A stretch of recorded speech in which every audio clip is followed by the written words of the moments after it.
कुएं से बाहर आत्माएं। दिन ढलते ही कुएं से बाहर आ जाती हैं आत्माएं। बहुत से ऐसे किस्से हैं जो अलग अलग दिखने वाले और भिन्न भिन्न तरीके से लोगों को डराने वाले भूतों और आत्माओं का उल्लेख करते हैं। ऐसा ही एक किस्सा जापान से भी जुड़ा हुआ है। वैसे तो यहाँ कई प्रकार की आत्माएं होती हैं, लेकिन आजकल जो सबसे ज़्यादा प्रचलित है वो है ओकीकू। ओकीकू।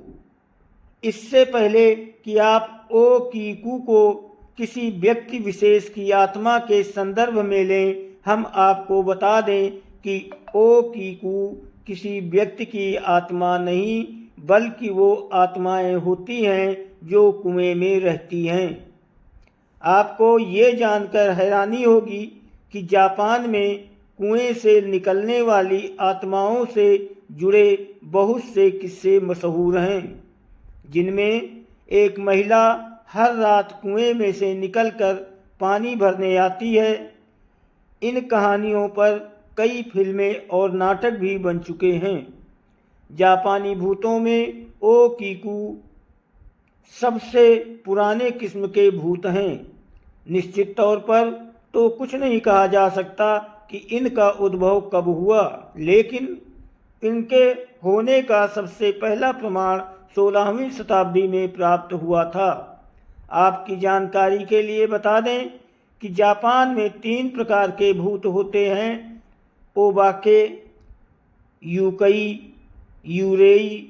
हत्या, आत्महत्या या फिर युद्ध में मारे गए लोगों की आत्माएं जो बदला लेने के लिए भटकती हैं, उन्हें यूरोई कहा जाता है। जापानी लोगों का मानना है कि ये ओकीकू के रूप में भटकती हैं। ये रात को कुएं से बाहर आती हैं और अपने शत्रु से बदला लेकर वापस कुएं में चली जाती हैं। जापान में ओकीकू पर आधारित कई नाटक भी प्रदर्शित किए गए हैं। ओकीकू से जुड़ी अधिकांश कहानियाँ टोक्यो गार्डन में स्थित कनाडियन एम्बेसी परिसर में स्थित कुएं से जुड़ी हैं।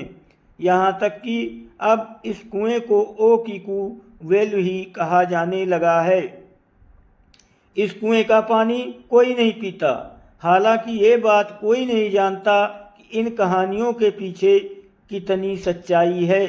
ओकीकू की पहली कहानी ये जुलाई 1741 में टोयोकाटेका थिएटर में की गई थी। इस कहानी में बंचो नामक महिला एक समुराई के घर नौकरानी थी। समुराई उस पर प्रेम संबंध बनाने का दबाव डाल रहा था, लेकिन बंचो हर बार इनकार कर देती। समुराई ने क्रोधित होकर उस पर चोरी का इल्ज़ाम लगा दिया और उसके सामने शर्त रखी कि या तो उसकी बात मान ले या फिर उसे सबके सामने चोर बना दिया जाएगा। निराश बंचो ने कुएं में कूदकर अपनी जान गंवा दी और वो ओकीकू बन गई। तब से हर रात ओकीकू कुएं से बाहर निकलती है और पूरी रात भटकती रहती है। सुबह की पहली किरण के साथ ही वो वापस कुएं में चली जाती है। ये सिलसिला हर रात चलता है। दोस्तों, वीडियो को लाइक और सब्सक्राइब करें। आपकी बहुत मेहरबानी होगी। आप सभी को बहुत बहुत